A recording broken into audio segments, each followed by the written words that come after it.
Hi friends, welcome to my channel. ఈరోజు video చాలా ఇంట్రెస్టింగ్గా ఉందండి. వీడియోని ఎక్కడ స్కిప్ చేయకుండా ఎండ్ వరకు చూసేయండి. కమలాకర్, కాచి, వైజయంతి, నిషి నలుగురు మాట్లాడుకుంటూ ఉంటారు. ఇక కమలాకర్ ఇలా అంటూ ఉంటాడు, కౌశిక్కి వాళ్ళ మంగళ స్నానాలకి ఏర్పాటు చేస్తూ ఉంది అని కమలాకర్ అంటూ ఉండగా, ఇక వైజయంతి మంగళ స్నానాలు జరిగినంత మాత్రాన పెళ్ళైనట్టు కాదు కదా, ఇక పెళ్ళి ఎలా చేస్తుందో నేను చూస్తా, ఒంటరిగా పెళ్లి పనులన్నీ ఎలా చేస్తుందో నేను చూస్తా, మనందరం కలిసి కట్టుగా ఉండాలి, పెళ్లి పనుల్లో మనం ఎవ్వరం పాల్గొనకూడదు అని వైజయంతి అంటూ ఉండగా, ఇక కమలాకర్ అంత ఈజీగా కౌశికి ఓటమిని ఒప్పుకోదు, ఎవరు వద్దన్నా కూడా వినకుండా పెళ్లి చేస్తుంది కాబట్టి ఓటమిని ఒప్పుకోదు, ఏమారుస్తుంది, మనల్ని బ్రతిమిలాడుతుంది, ఇక మనం వినేలా చేస్తుంది. తను ఏం చేసినా కూడా మనం మాత్రం ఒక మాటపైనే ఉండి మనందరం ఆ పెళ్లి పనుల్లో పాల్గొనకూడదు అని అంటుంటాడు కమలాకర్. అవును డాడీ అని కాచి అంటుండగా, ఇక వైజయంతి కాచిని తిడుతూ ఉంటుంది. ఇక్కడ నువ్వు అలాగే అంటావే కానీ మీ కౌశికి అక్క దగ్గరికి వెళ్ళేసరికి నేను అని నువ్వు ముందుకు వెళ్ళావో నాకు మాత్రం తెలియదు, మిమ్మల్ని ఉతికి ఆరేస్తాను అని వైజయంతి అంటూ ఉంటుంది. ఇక నీపైన బూచిపైనే నాకు అనుమానం అని అంటుండగా, ఇక కాచి కౌశికి అక్క అంటే నాకేమైనా ప్రేమ పెద్దమ్మ, మిమ్మల్ని కాదని అటువైపు నేను వెళ్ళడానికి అని అంటూ ఉంటుంది కాచి. ఇక నిషి మోసం చేస్తే మాత్రం నేను కూడా చూస్తూ ఊరుకోను అని అంటూ ఉంటుంది. నిషి నువ్వు కూడానా అని అంటూ, నేను ఎటు వెళ్ళను, నేను మంగళస్థానాల్లో పాల్గొనను అని అంటూ ఉంటుంది కాచి. ఇక కేదార్ మంగళ స్నానాలకి చక్కగా రెడీ అయిపోతాడు. కేదార్ రూమ్ నుండి బయటికి వెళ్ళకముందే ఇక ధాత్రి రూమ్లోకి వస్తూ ఉంటుంది. ఇక అక్కడున్న శారీని చూస్తూ కేదార్ ఇలా అంటుంటాడు, ధాత్రి నేను కింద నీ కోసం వెయిట్ చేస్తాను అని అంటూ ఆ శారీని చూస్తూ వెళ్తూ ఉండడం ధాత్రి గమనిస్తుంది. ఇక కేదార్ వెళ్ళిపోగానే కేదార్ ఇచ్చిన శారీని పదే పదే చూస్తూ ఉంటుంది. ఇక ఒక వాయిస్ వినబడుతూ ఉంటుంది, ధాత్రి ఎందుకలా ఆ శారీని చూస్తున్నావు అన్న వాయిస్ వినబడగానే ధాత్రి అటు ఇటు చూస్తూ ఉంటుంది. హలో మేడం, నేను ఇక్కడ అని అంటూ ఉంటుంది. మిర్రర్ నుండి మాట్లాడేది ఎవరో కాదు, ధాత్రి అంతరాత్మ జేడి. రండి మేడం, ఇలా వచ్చి కూర్చోండి, కాసేపు సరదాగా మాట్లాడుకుందాం అనగానే ఆ శారీని తీసుకొని ధాత్రి వెళ్ళి అక్కడ జేడి ముందు కూర్చుంటుంది. ఏంటి మేడం ఆ శారీని పట్టుకొని అంతలా చూస్తున్నా, మనవాడి ప్రేమని యాక్సెప్ట్ చేయడానికి నీకెందుకింత ఆలోచన అని అంటూ ఉంటుంది జేడి. ఇక ధాత్రి మన ప్రేమ అంటున్నావేంటి, నేను కేదార్ని ప్రేమిస్తున్నానని నీకు చెప్పానా అని ధాత్రి అనేస్తుంది. అబ్బా అబ్బా చాలే నీ మాటలు, నువ్వు ఎవరినైనా మోసం చేస్తావు కానీ నన్ను కాదు, నేనెవరో తెలుసు కదా అని జేడి కాలర్ ఎగరేస్తూ ఉంటుంది. ఇక పాపం పిచ్చోడు ఇన్నాళ్ళుగా నీకోసం వేచి చూస్తున్నాడు, ఇంకా వాడిని బాధ పెట్టడం ఎందుకు, ఓకే చెప్పేవాడి ప్రేమకి అని అంటూ ఉంటుంది జేడి.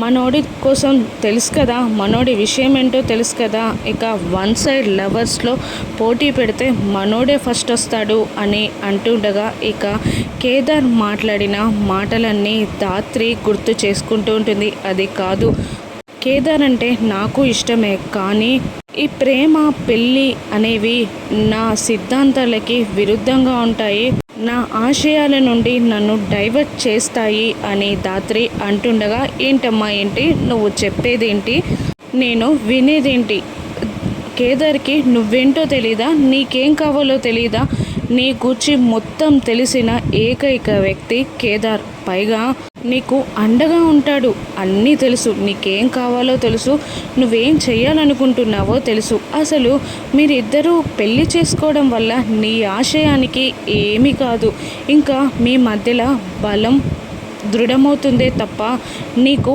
అండగా నిలుస్తాడే తప్ప నీకు వచ్చిన నష్టమేమీ ఉండదు, కాబట్టి నా మాట విని కేదార్ ప్రేమకి ఓకే చెప్పాయి అని ధాత్రి అంతరాత్మ జేడి మాయమైపోతుంది. ఇక ధాత్రి కూడా తన అంతరాత్మ చెప్పిన ప్రకారం కేదార్ ఇచ్చిన శారీని చక్కగా కట్టుకొని రెడీ అయి బయటికి వెళ్తూ ఉండగా ఇక నిషి ఎదురుపడుతుంది. ఇక నిషి క్లాప్స్ కొడుతూ అబ్బబ్బా మంగళ స్నానాలకి ఎంత బాగా రెడీ అయ్యావే, పాపం పిచ్చోడు నిన్ను నమ్ముతున్నాడు, అసలు నువ్వేంటో వానికి తెలుసా, అసలు వాని దగ్గర ఆస్తి పాస్తి ఏం లేనప్పుడు ఫ్రెండ్ అన్నావు, ఇప్పుడు వాడు రేపో ఎల్లుండో ఈ ఇంటి కొడుకునని ప్రూవ్ చేసుకుంటాడు, అప్పుడు వానికి లెక్కలేనన్ని ఆస్తులు పేరు ప్రతిష్టలు వస్తాయి, కాబట్టి ఇప్పుడు వాడితో లవ్ అంటున్నావు, పెళ్ళి చేసుకుంటాను అంటున్నావు, అదంతా తెలియని ఆ పిచ్చోడు మాత్రం నిన్ను గుడ్డిగా నమ్మి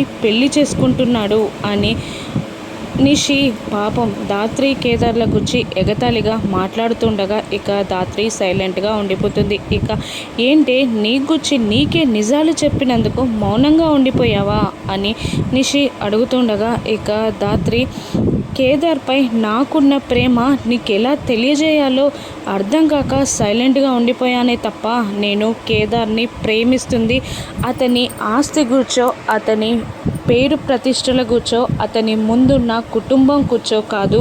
కేదార్ నన్ను అమ్మలా లాలిస్తాడు, నాన్నలా బుజ్జగిస్తాడు, నాన్నలా నాకు అండగా ఉంటాడు. నేను ఓడిపోతున్నాను అని తెలిస్తే తను ఓడిపై నన్ను గెలిపిస్తాడు, ఏ విషయంలోనైనా నన్ను అండగా నిలబడతాడు, నాకు నా చెయ్యి వదలని పిచ్చోడేవాడు, నాకు అండగా ఉండి నన్ను గెలిపించి నన్ను ప్రేమగా చూసుకునే ప్రేమికుడు వాడు, అందుకే నేను వాణ్ణి ప్రేమిస్తున్నాను, పెళ్లి చేసుకోవాలి అనుకుంటున్నాను. అయినా ఇవన్నీ కేదార్ పైన ఉన్న ప్రేమంతా కేదార్కి నేను చెప్పాలి, కానీ నీకు నేనెందుకు చెప్పాలి అని ధాత్రి అంటుండగా ధాత్రి మాటలు విని కేదార్ సంతోషంతో కింద కూర్చొని ఆనంద బాష్పాలని రాలుస్తూ ఉంటాడు. ఇక ధాత్రి నిషిని తప్పించుకొని ఇక వస్తుండగా కేదార్ ఎదురుపడతాడు. ఇక ధాత్రి డైరెక్ట్గా వచ్చి కేదార్ గుండెలపై వాలిపోతుంది. ఇక కేదార్ కూడా ధాత్రిని ప్రేమగా దగ్గరగా తీసుకుంటాడు. ఇక కింద హాల్లో వైజయంతి నిషి కూర్చొని ఉంటారు. సుధాకర్ మాత్రం డైలమాలో ఉంటాడు. ఇక కౌశికి వచ్చి వైజయంతి నిషిని ఇలా అంటూ ఉంటారు, ఇంట్లో పెళ్ళి ఉంటే మీరు ఇలా కూర్చోవడం బాగుందా, ఏమైనా పెద్ద మనసు చేసుకొని పెళ్లి పనులు చేయండి అని అంటుండగా ఇక వాళ్ళు మాట్లాడరు. అప్పుడు మాధవి అదే యువరాజ్ చెల్లి పూల ప్లేట్తో అక్కడికి వస్తుండగా వైజయంతి ఆగు మాధవి అని అంటూ తన చేతిలో ఉన్న పూల ప్లేట్ని పైకి ఎగరేస్తుంది. మాధురి నీకు ఏమైనా బుద్ధి ఉందా, మీ అన్నయ్య యువరాజ్ జైల్లో కష్టాలు పడుతుంటే నువ్వు ఇక్కడ సంబరాలు చేసుకుంటున్నావా, కొంచెమైనా బుద్ధి ఉండక్కర్లే అని కౌశికిని చూస్తూ మాధురిని తిడుతూ ఉంటుంది వైజయంతి. ఇక నువ్వు మౌనంగా ఇక్కడ కూర్చోవాలి అనుకుంటే కూర్చో, లేకపోతే నీ రూమ్లోకి వెళ్ళిపో అని వైజయంతి అనగానే ఇక మాధురి ఏం చేయలేక అక్కడి నుండి వెళ్ళిపోతుంది. ఇక సురేష్ వచ్చి కౌశికిని డెకరేషన్ వాళ్ళు పిలుస్తున్నారు, కౌశికి వెళ్దాం పదా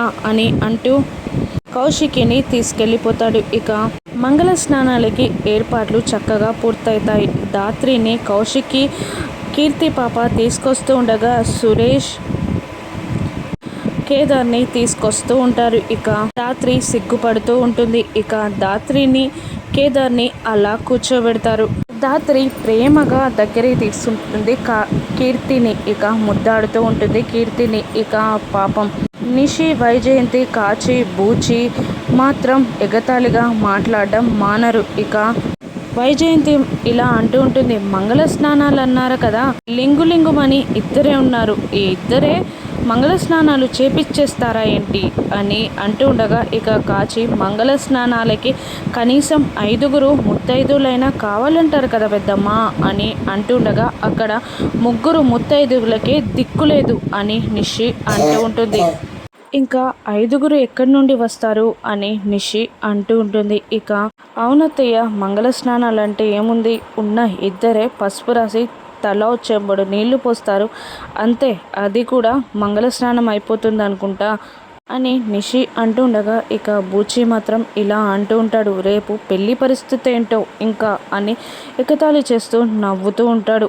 ఇక వైజయంతి ఇలా అంటుంటుంది, అవునమ్మే, ఎవరైనా డబ్బు లేని వాళ్ళని పెళ్లి చేసుకుంటారు, ఉద్యోగం లేని వాళ్ళని పెళ్లి చేసుకుంటారు, కానీ కుటుంబం లేని ఈ అనామకుడిని ఈ పిల్లెందుకు పెళ్లి చేసుకుంటుందో? అనామకుడు, అనాథ, ఇంటి పేరు తెలియనివాడు అయినా ఈ కేదార్ని తనెందుకు పెళ్లి చేసుకుంటుందా? ఆ అమ్మాయికి ఏమైనా పిచ్చి పట్టు ఉంటుంది అని వైజయంతి అంటూ ఉంటుంది. ఇక అవునత్తయ్య, చాలా బాగుంది. ఇది తల్లి లేనిది, తల్లి నేరస్తురాలు, వాడికేమో కుటుంబమే లేదు, ఇంకా విడిపోయే ఇద్దరు జరిపిస్తున్న పెళ్ళి, భలే ఉంది కాంబినేషన్ అని అంటూ నిషి ఆ మంగళ స్థానాల గురించి ఎగతాళి చేస్తుండగా ధాత్రి కేదార్లు బాధపడుతూ ఉంటారు. ఇక కౌశికి ఏం చేసి ఆ మంగళ స్థానాలని హైలైట్గా కంప్లీట్ చేయనుద్దో, మీనన్ ప్లాన్ నుండి మినిస్టర్ని ధాత్రి కేదార్లు ఏ విధంగా కాపాడున్నారో రానున్న ఎపిసోడ్స్లో చూద్దాం. Thank you for watching.